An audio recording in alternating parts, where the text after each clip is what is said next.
And what we're doing here is the review for the final exam. So before we get into any actual material, let me go ahead and give a couple of little things. For the 380 class, I have graded your exam 1 and exam 2. You should have copies of those somewhere in D2L, somewhere under your feedback. I don't know how that goes for students and how it looks on your end. For me, I just put it under enter grades for that thing and it attaches. So those should be in there. There are a few miscellaneous things that are still being worked on by you guys. Some of them are due today. Things like responses to other people's videos, their presentations. Things like the reflection, number 2. These are pretty easy and should not take you tons and tons of time, but they need to be done because they're easy hundreds and they'll help boost your grades. What else is out there for today? The quiz about the final exam is open.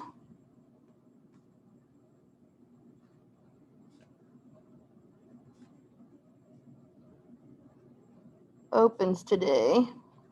It's actually due on Thursday, and here's what I'm going to say. So I haven't finished grading. I need to grade presentations. I'm working on them, but I'm not through them yet. So yours will pop up soon, I hope, as I finish watching them and grading them. As you get those grades and as you're like, okay, I think I'm passing, I think I've got an A, a B, a C, whatever, and I'm happy with that, then you're welcome to just go ahead and take that quiz and be done, okay? If you take that quiz and say, oh man, I've got a B in the class and I wanted an A, I might as well take the final. And then between now and the end of the week, you find out, I grade your presentation, you do the reflection, that bumps your grade, whatever. Oh, I have an A. You are fine to just email me and say, changed my mind, don't want to take that final exam. That's fine. So don't feel like you're absolutely locked in. If you change your mind, it's okay. But you need to do it by Friday. Okay. If you're like, oh, I've got a C and I want a better grade than that, and it's not going up with the presentation grade or whatever, that's fine. I will be here next Tuesday. Tuesday at 1:15 in BA 244. Okay. That is April the 27th. Okay. That's where we are right now. Yeah. So I will be here no matter what because I've got other students from other classes that are coming in to take finals that day. And I gave them this option. So if you want to take the final, that's fine. If you don't want to take the final, it's fine. It's not going to make me any difference except for the number of copies I have to make. Okay. And then I have to grade them. But yeah, no big deal. Okay. For the Math 426 class, if you're watching this, I have finished all of the presentations in your class, and those grades are already posted. So you should have a much better idea of what your grade in that class is. The 380 is a little smaller, so I put it off. But I'll get y'all done today, Tuesday, so that you have time to get your responses to the presentations and all that, and you'll know how you're doing in the class. Okay. All right, so that's what's going on for the final exam. I was asked about format, and what I would say is consider that your first 2 exams were an hour each. So normally I have exam number 1 material and exam number 2 material, and then I have extra new material. But for you guys, because of the snow days that we had and everything, and we backed stuff up and whatever, that's all you've got, okay? So study these. Make sure you can do a map, okay? And I'll go over that if you want me to go over that. I will say that there was a request for a word bank. Like just people went went blank with words, basically, for the map, for the fill in the blank. So I will try to add that request in for the final exam. It never occurred to me, oh, that might help, but just expect if you have a word bank on that thing that you will have way more words than you need, right? If there's 3 blanks for city names, I might give you 10 names to pick from. But if you know which ones we've talked about in class, then that might help you. At least it gives you a starting out point. So think about it this way. If this was an hour and 15-minute test and this was an hour and 15-minute test, we have 2 hours for our final. So clearly, I can't make each of these sections as big as they were. So I would say, think about, I'm going to try to make them about 45 minutes each for the exam. So normally, and it depends because some multiple choice are really fast and some true false take longer or whatever. But normally I would say it's about 15 problems per test. Okay, and it will be set up like our normal exams. There will be some matching, there will be some multiple choice, all of that stuff. Of course, matching, I don't consider that part of the problems for the test because that's just separate. And hopefully you're not spending tons and tons of time on matching. You just do them and get done. All right, so I have this map since I mentioned that. And I'm just going to put it right here. Zoom it in so that people at home or whatever can kind of look at it, and then we'll talk about what these things are. So the original societies that we were talking about are Babylonians in here, the Greeks over here, and the Egyptians over here. And then we've added in the Arabs here and the Turks up here, okay? So whenever I'm giving you here these options, here's my answer key, so to speak, to that. The A is the Arabs, the B is the Babylonians, G is Greeks, E is Egyptians, and T is for Turks. Now, what I'm not going to do is on the final exam, it's not going to be A, and you have to think Arabs, right? So I would mix those up or whatever so that there's different letters. So that's the civilizations as far as I'm concerned. And then we have other things which I've represented with dots, and these are cities, right? So Constantinople, Alexandria, Jerusalem's up here in the north, Mecca's down here in the south, and Baghdad. Okay, we've talked about that one a little bit because it was the house of wisdom and all of that stuff. So those are there. Again, here's kind of my answer key there. There's the cities. Okay. So if those help you to study, I would say this plus what did the mathematicians do? Those are the biggest, quote, memorization type things that I want you to do. And I hope that we've done enough of the map work and we've done enough talking about the mathematicians that it's not just memorization. You remember, oh, Archimedes did the Archimedes Screw and yada, yada, yada. Those were all him. He's the one with the Eureka story. He's the one that his book was lost and gone for hundreds of years and all that. So that's kind of my thought on the map. Absolutely.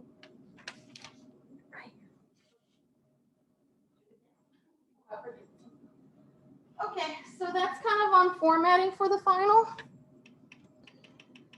And then I would say for material content-wise, everything's fair game. So I'm not going to necessarily cut something out just because.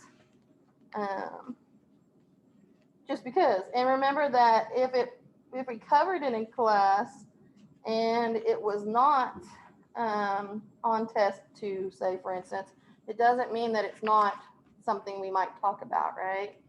So like in the 380 class, we didn't have questions on the final about, or I'm sorry, on test 2 about Gauss. So there is a little bit of new material for that class. But you might see something on Gauss on the final, right?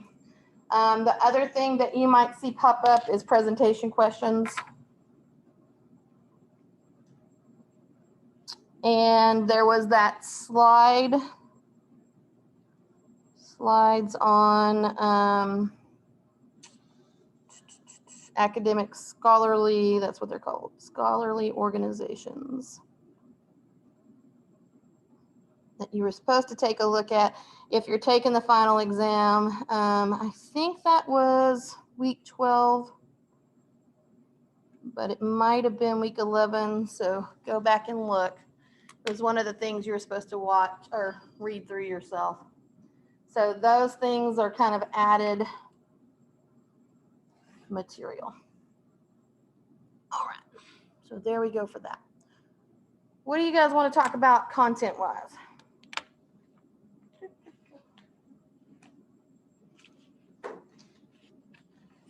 Stuff off the exams or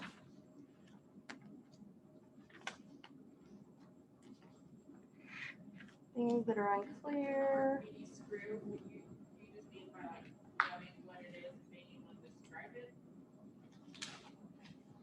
Oh, that would be just like one of his accomplishments, basically, right? So the Archimedes Screw was that invention that he put together that would basically bring water up from the river so that you could irrigate crops and stuff like that.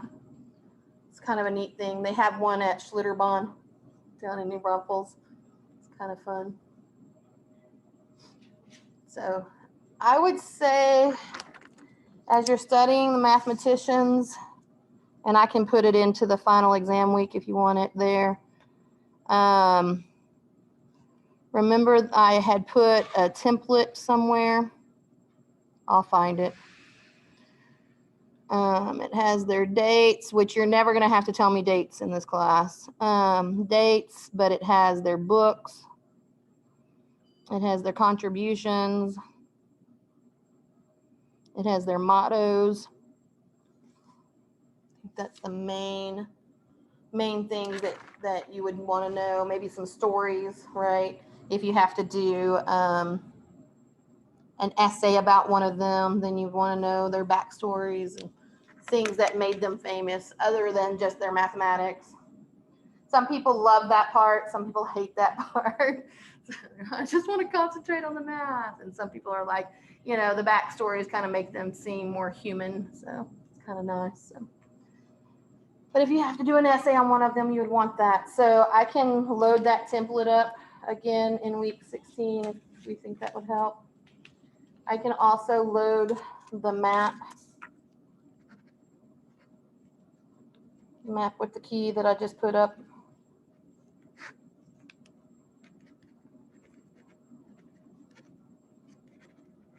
If that helps us to study and organize, then I'm more than willing to put those into the week 16 stuff for study materials.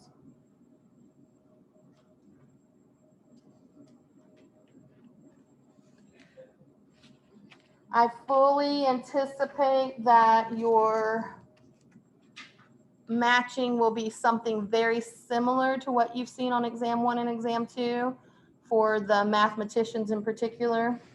So like knowing that and be aware again that sometimes we don't use one at all. And sometimes like Brahi might have 2 or 3 things out in front of him, right? So yeah, like, absolutely, yeah. So just be aware you're probably going to have to match again. All right, the question I'm hearing is for Euclidean division, so I'm going to grab one of those.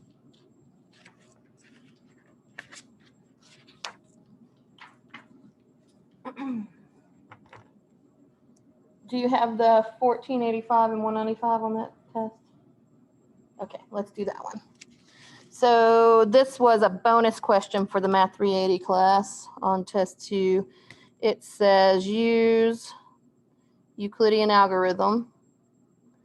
And by the way, if it says use the Euclidean algorithm and you just find the GCD by doing something else, you're not going to get credit for that, right? Because I had somebody who did it. Sorry, guys.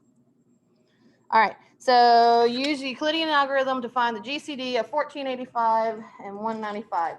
So what the Euclidean algorithm says is that your GCD of two numbers can be found by taking A times something. I'm sorry.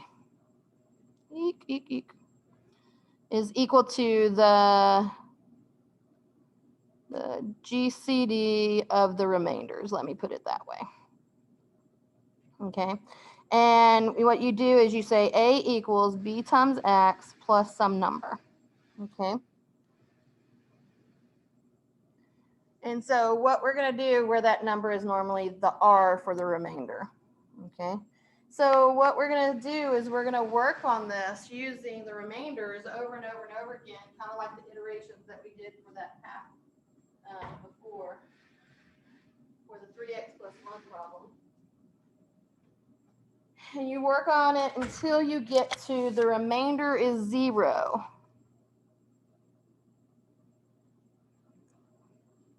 Then you know the GCD is the last non-zero remainder. Okay, so that's kind of the process. And basically what he said was that you're going to be able to just continue, the greatest common factor is the greatest common factor of all the remainders, basically. It'd be all right. Okay, so here we go. We're going to use the biggest number, 1485 equals, and we're going to use the smaller of the two numbers, 195 times something. And it's going to be plus a remainder, and we don't know what it's going to be left over. So what we want to know is how many times does 195 go into 1485? I'm finding a calculator. You say 7? Okay, and what's the remainder? Of course, this calculator is dead. Dang it. Do you have it? I need to find another calculator. I don't think I have another calculator. I can use my iPad if we need it. You got it? Yours is working? You'll have me put my fingers on it. Thank you. Okay. Here we go. All right, so 1485 divided by 195. We get the 7 that we were told. So 7 times 195. That tells me what I'm pulling out when I pull out 7 groups of 195. So 1485 minus that answer. 120. That's what's left over after I pull out the 1365, which is 7 groups of 195. Okay. But we got to do this process over and over again until we get a 0. So we pull the bigger number, we put it over here, 195. And then we use the remainder, but it becomes in this position right here. So 120 times something plus a new remainder. Okay. Well, we can look at that one and say, oh, 120 goes into 195 what? One time, right? So 195 minus the 120 should give me 75. All right, do it again. So pull those guys down. 120 equals 75 times something plus a remainder. Well, it should go in once. Yeah, 45. And we need to do it again. 45 times what?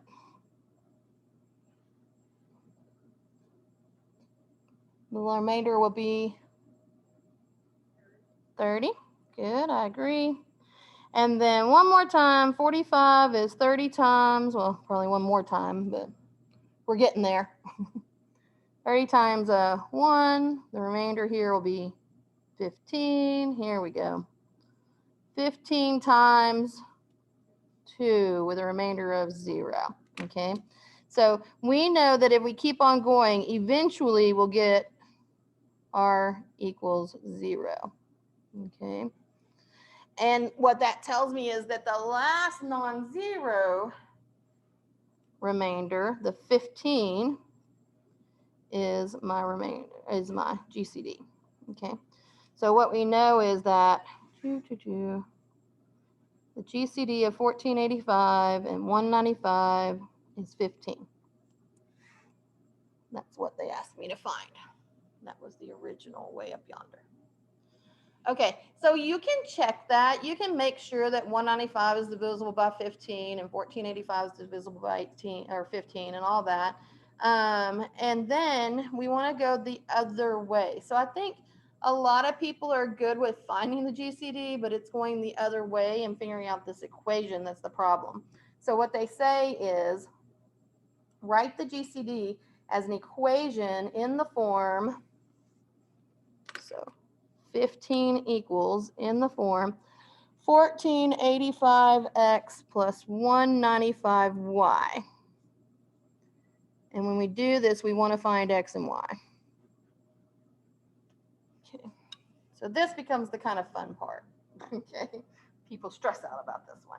So what we want to do is we want to just take a step back and do a little scratch work. And I'm going to use a separate sheet of paper just because I wrote way too big and I don't have space. Okay, so what we do is we come over here and we say, okay, let's start with the equation where 15 equals, right? 15 equals, that's what we want.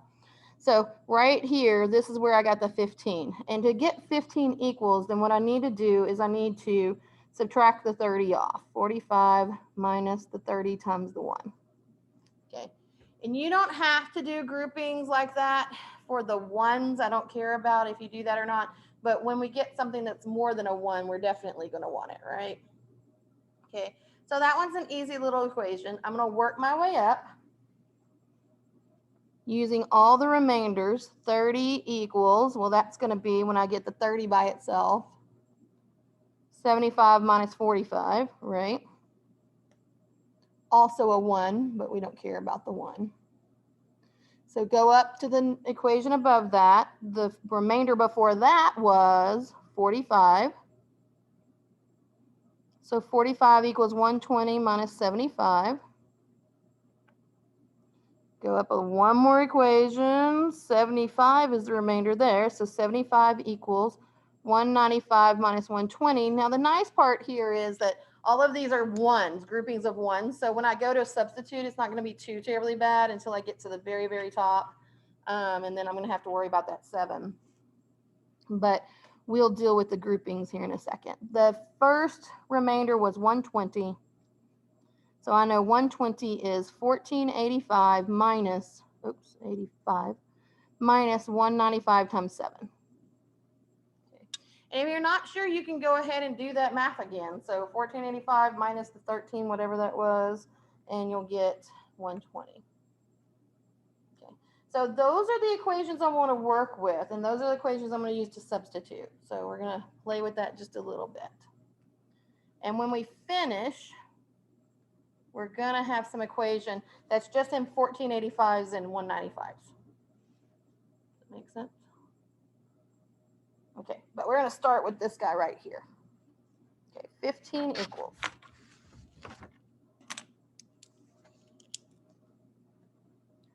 $45 minus 30. Those are both times 1, but we don't care. Okay. So that's this very, very bottom one. When I've used it, I just mark it out so I know I'm done with it. So I'm going to make substitutions.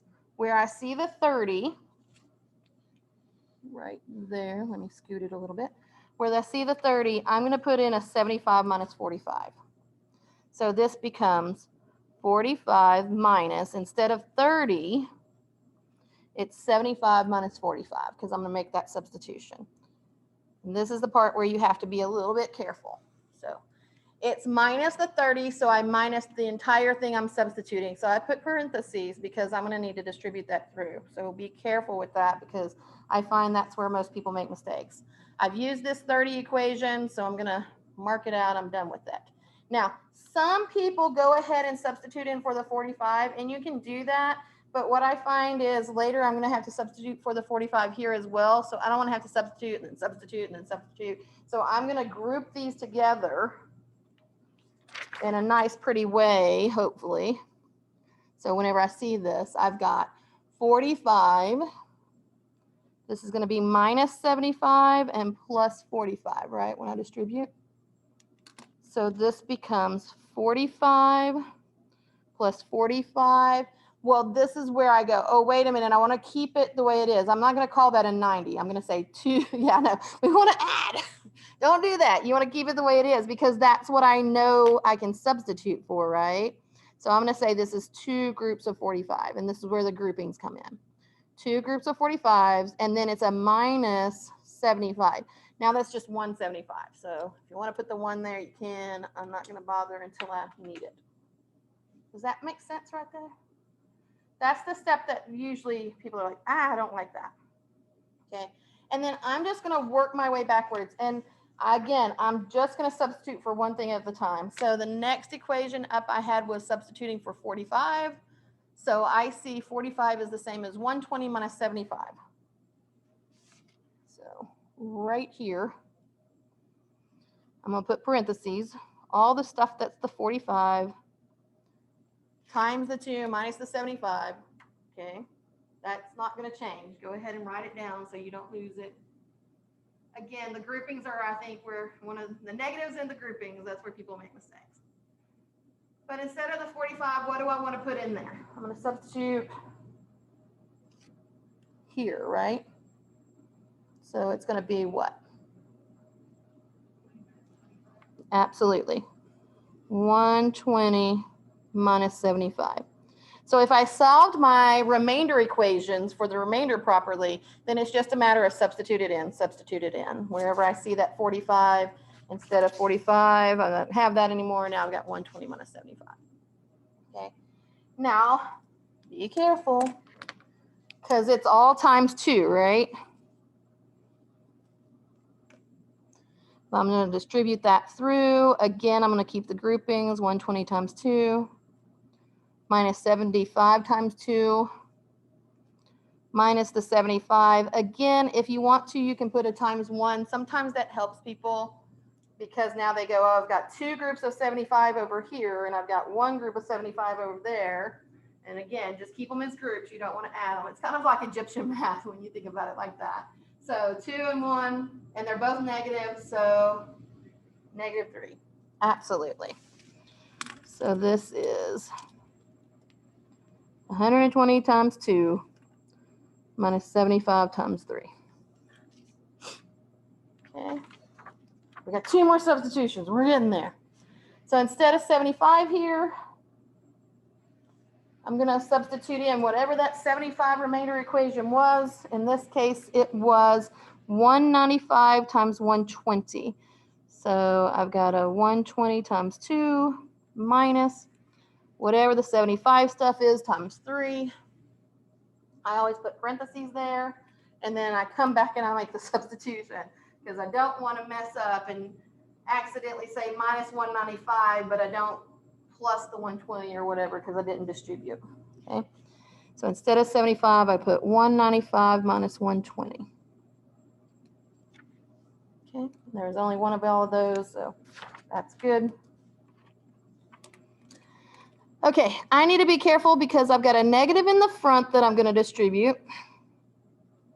So it's going to make it a negative 195 and a positive 120. And I've also got the 3 at the back that I need to distribute. So when I get all this together, I've got 120 times 2. This was minus 195 times 3. And this is plus 120 times 3. But we need to be careful because I'm not through grouping stuff together. I've got 2 groups of 120 and I've got 3 groups of 120. They're both positive, so it's 5 groups of 120. Okay? Those are pretty cool that you can like actually do the multiplication and simplify it to make sure you're still at 15. You can. Every single one of these lines should still equal 15. Yeah, that's a good point. So if you're not sure you grouped it right or you're adding up correctly, yeah, you can always just do it, do the multiplication and add it out, and you should always get 15. So all of these are equivalent. Good point. I love it. All right, so this guy is 120 times 5 minus 195 times 3. Okay.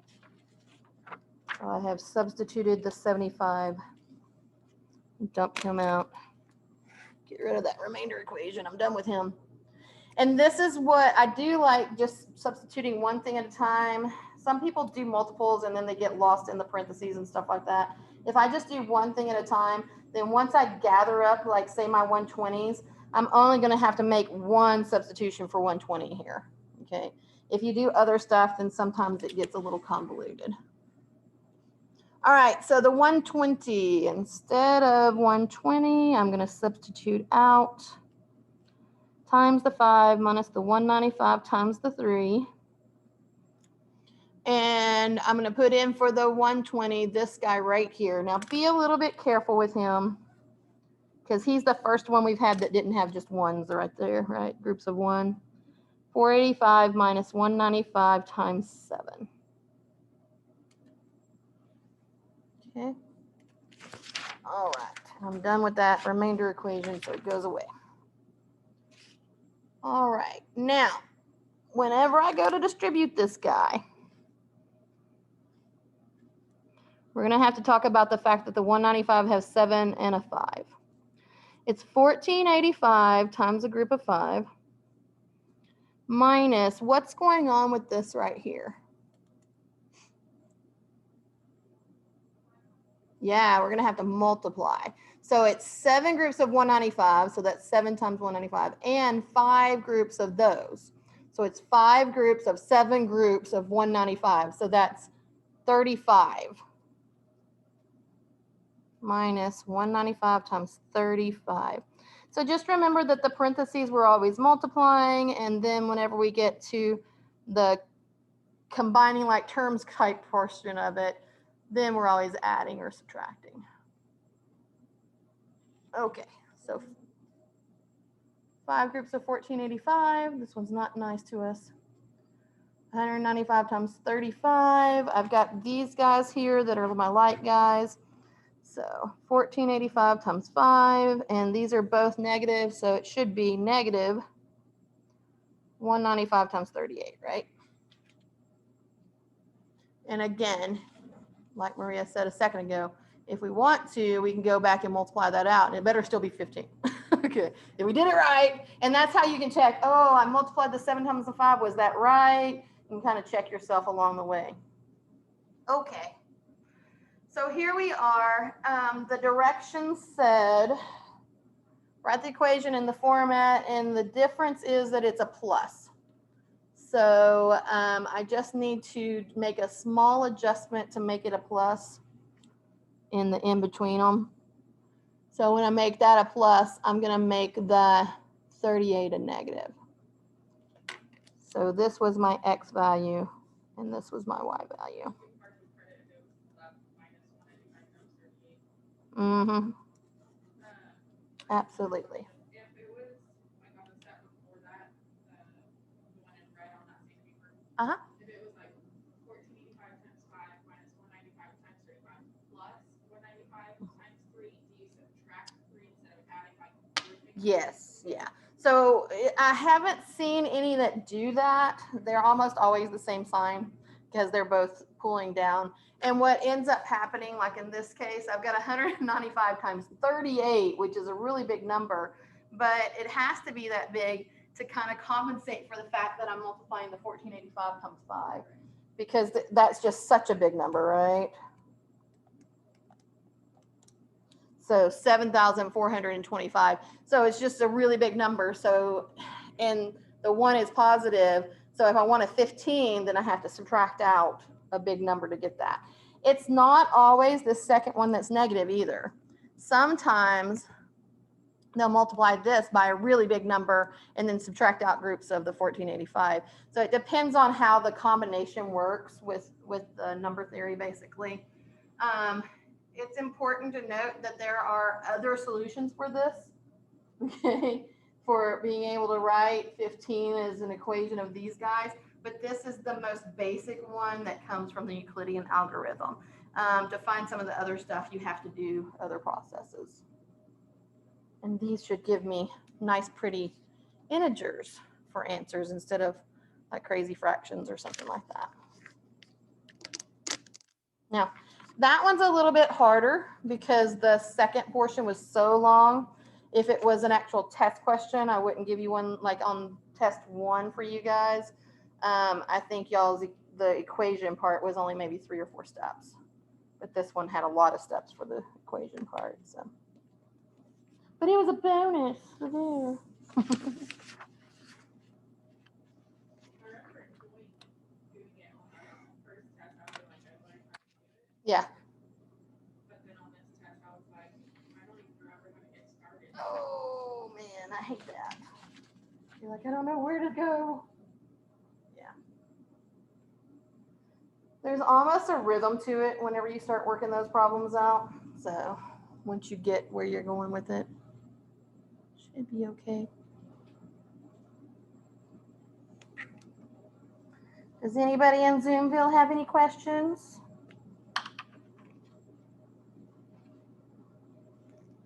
Problems they want worked?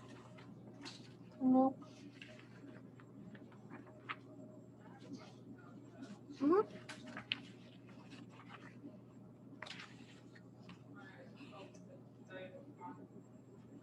Diophantus?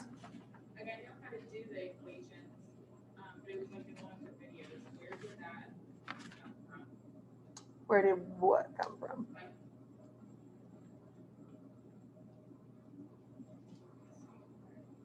I wrote down a question when I was watching the video. On this test, it's number 16.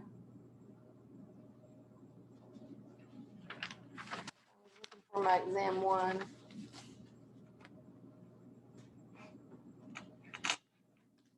Diophantine equation. Was it the one where it multiplies out to give you a square number or something like that?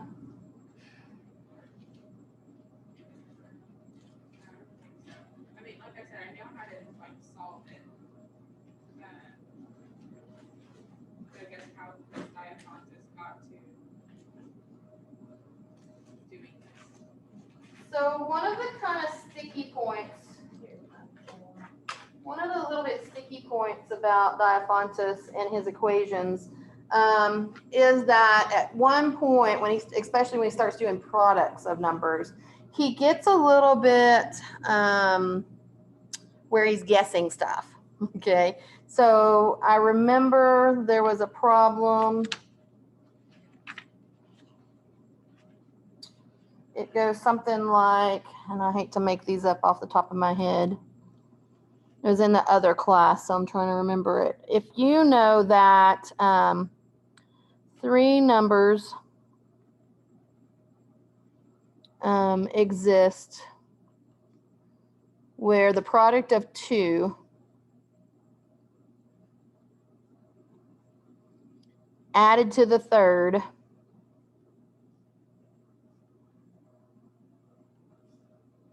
yields a square number. Find the 3 numbers. Okay, something like that. Yes. All right, so whenever Diophantus goes to set these up, I'm missing a piece, I'm sorry. Something like, sorry, you know, one number is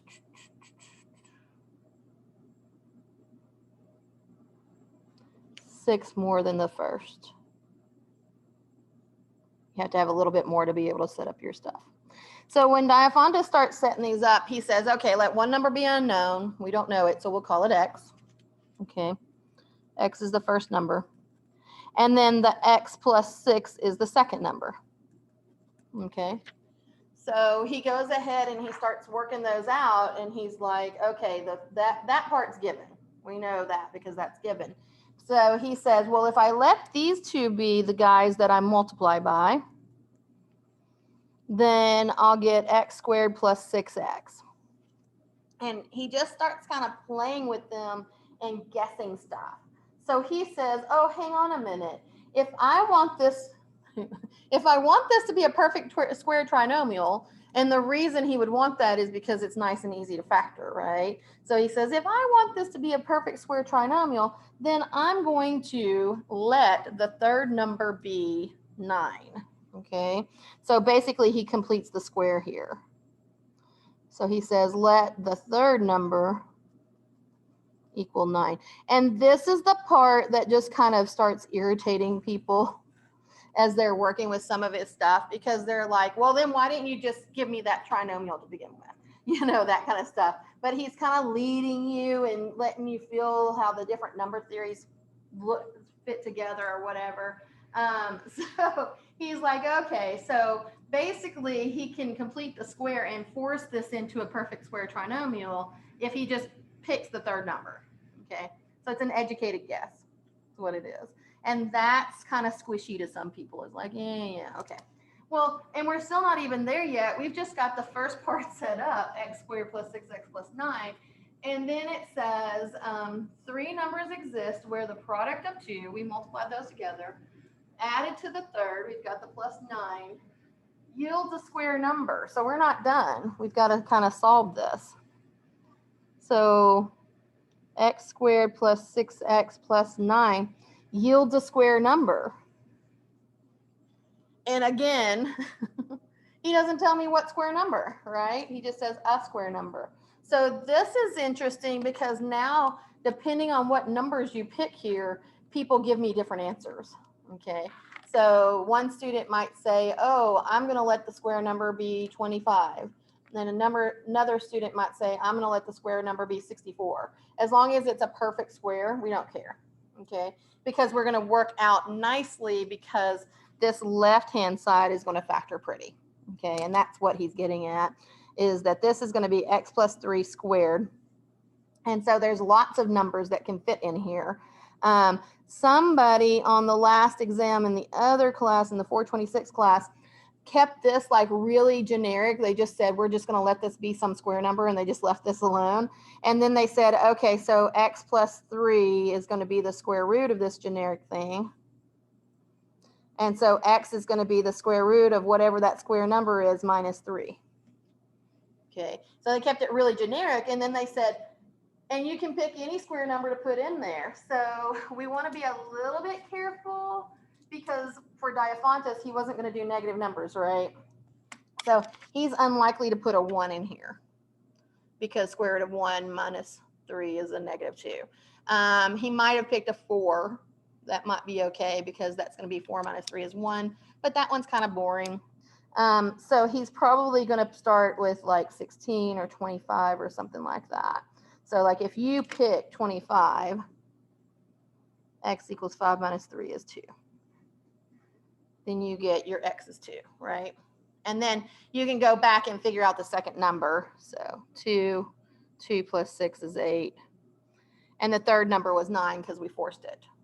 Okay. So, but it didn't have to be 2, right? So if you had picked 36, then you'd have the square root of 36 minus 3. That's 6 minus 3 is 3. So then I'd have x is 3, x plus 6 is 9. The other one's 9. Done. Okay, so then we can just play with it and pick whatever square number we want. So it actually ends up that it's like a system of equations where there's lots of answers there that you can pull out. Is that what you were talking about? Where did he get that number? Okay, is there one you want to see? Is this also It's Diophantine equations with products. So the one on the test for you guys was with summations, right? Do you want to work one of those? No, I haven't had any problems. Okay.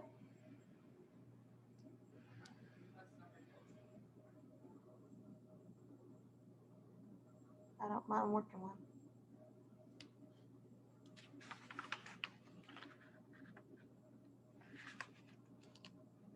Do you have like one like that in 380 on the first test?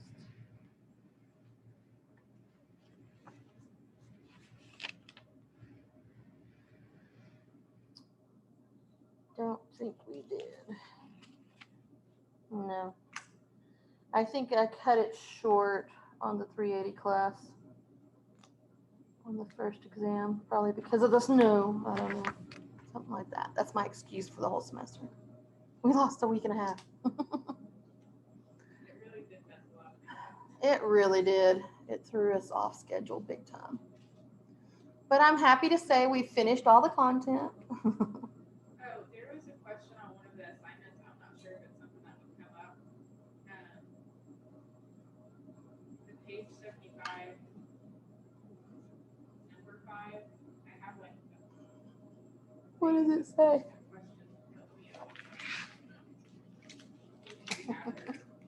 I haven't. I'll dig it out.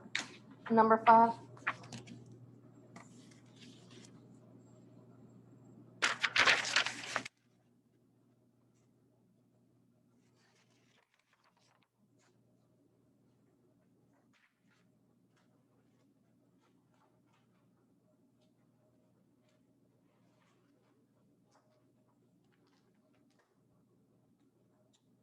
Okay.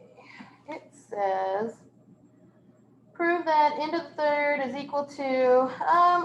So these are a little bit tricky. I will say, remember that for my philosophy, homework is a little bit harder than what I would do on the test, right? So I want you to be able to work on stuff like this and think about it, but I don't feel like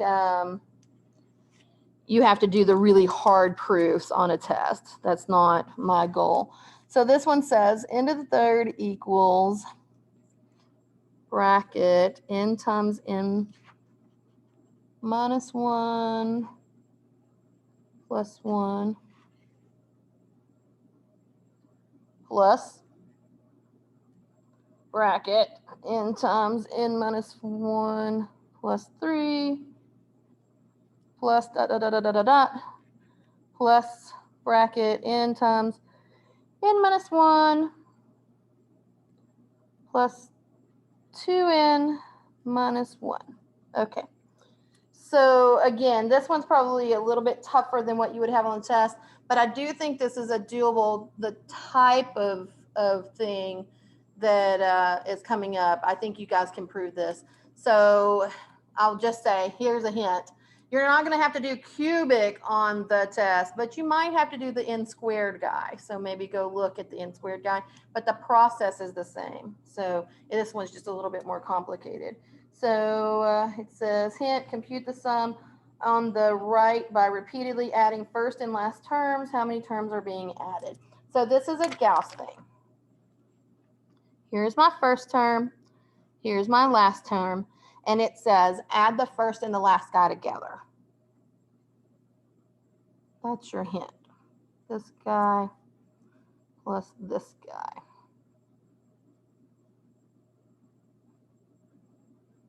Okay, so we're going to have to be a little bit careful about that. But if all else fails, just multiply it all out and see what you get, right? So I think we can probably figure it out without multiplying, but I'm going to go ahead and distribute here. So I've got n squared minus n plus 1. And I'm going to add that to n squared minus n, plus 2n minus 1. Okay. So this is all one term, right? So the minus n plus 2n, that will go together. So I've got n squared minus n plus 1. And so I've got n squared. Whenever I do this, I've got plus n minus 1. I'm just double checking my negatives and my positives. Yep, okay. And then whenever I go to add all this stuff together, what do I have? 2n squared. A minus n and a positive n, those go away. And the plus 1 and the negative 1, those go away, right? So this is what I've got. So I've got n cubed equals. This is my right-hand side, okay? But I'm not done because I said do the adding and then figure out how many pairs you have, okay? So we're not done. This is that Gauss's formula. So I need to multiply that by, so this is the sum of first plus last. And this guy is how many pairs do you have? And we did this proof. It was either right before all the snow, or you might have had to watch a video to get the proof for this one, because it was like right then when we were canceling classes. So how many pairs do I have? Well, how many of those numbers are there?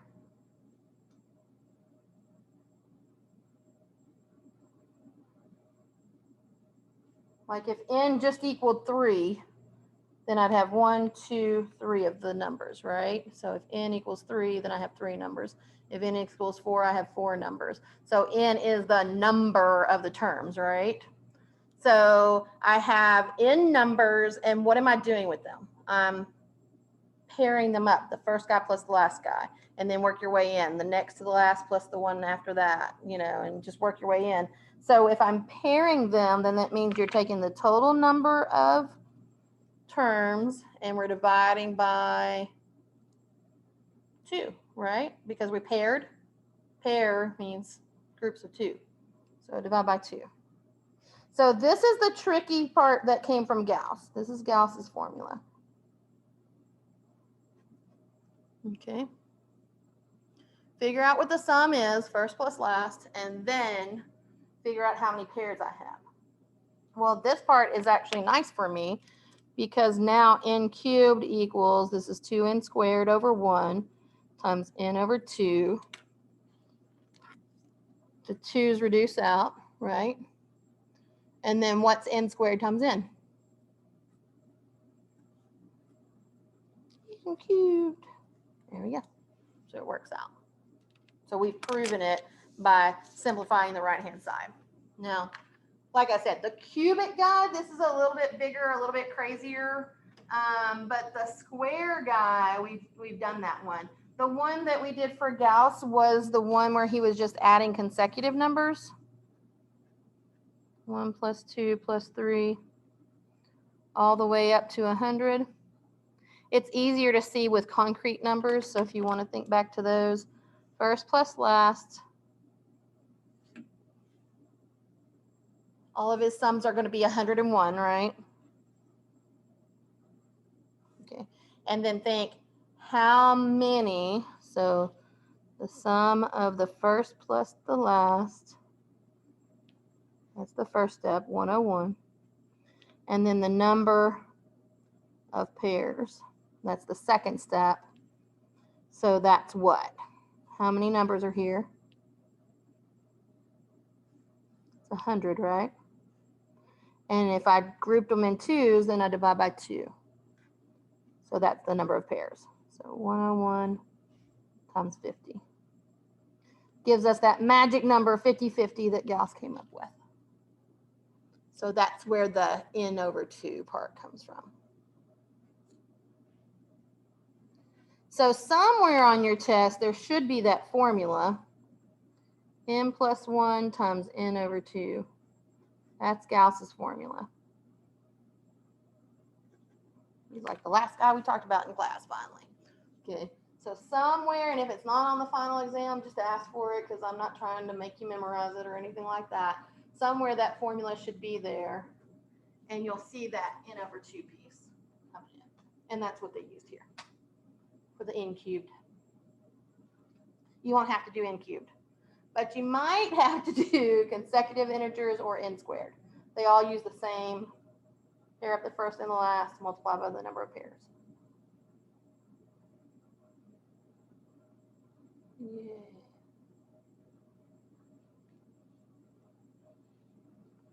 I think that page 75 actually used that process a couple of times for 2 or 3 different homework questions.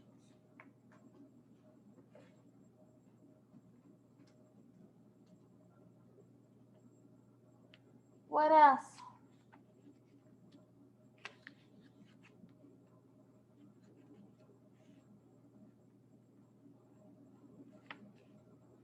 Here it is.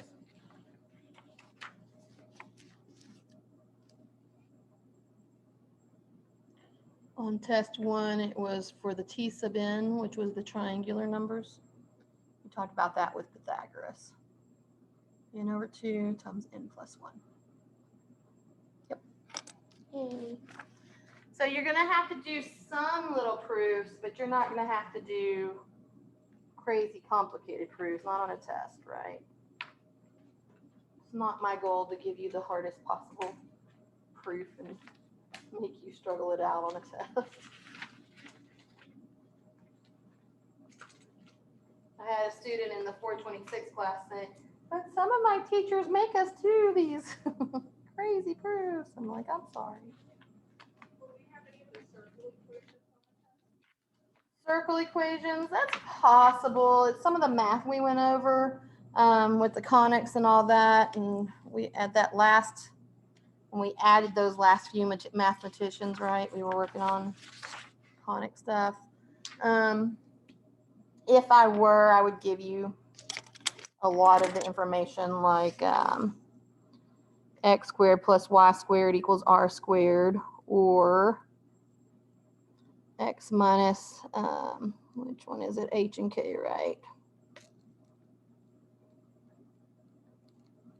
So I would give you those formulas. I don't expect you to be able to pull them out of the air. One of the homework assignments, there was something that I had never seen before. It was like, would this be on the test? If not, try to show it again. Like the focus and the directrix. Yeah, we didn't do a lot with that. So again, that's the that's the, when we were talking about Descartes, analytic geometry. Okay, so focus and directrix. If we had had the extra, I'm just going to tell you honestly, if we had had the extra week and a half, there's like an entire lesson that I cut out where we literally walk through how you solve that, how you get that, and you solve for the A's and the F's and all that. A's how far you are away from the focus and stuff like that. No. So yeah. So what you would be required to know is more like Descartes had analytic geometry. That was his area, basically, because we got from him the Cartesian coordinate system. Right. But for our purposes, just because we just flat ran out of time, we don't have to do focus and directrix.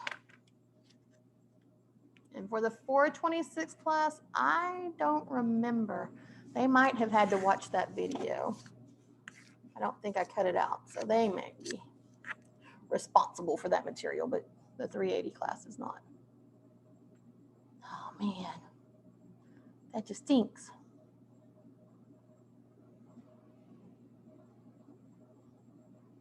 So don't spend your time studying that.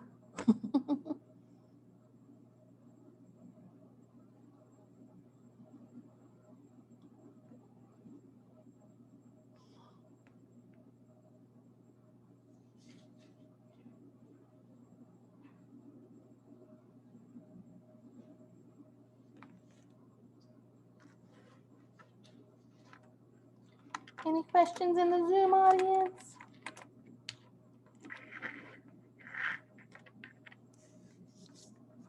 Maria's getting a one-on-one study session. Ask your questions.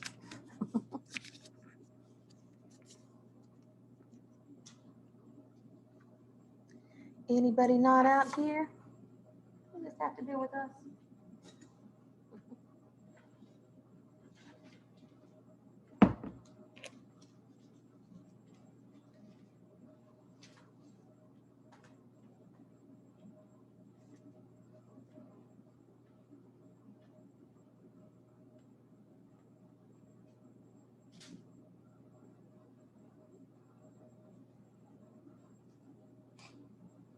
So we're texting you. Does she have anything?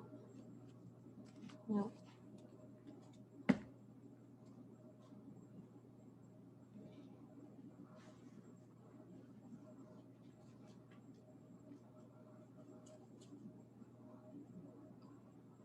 I'm good, she says. Good, good.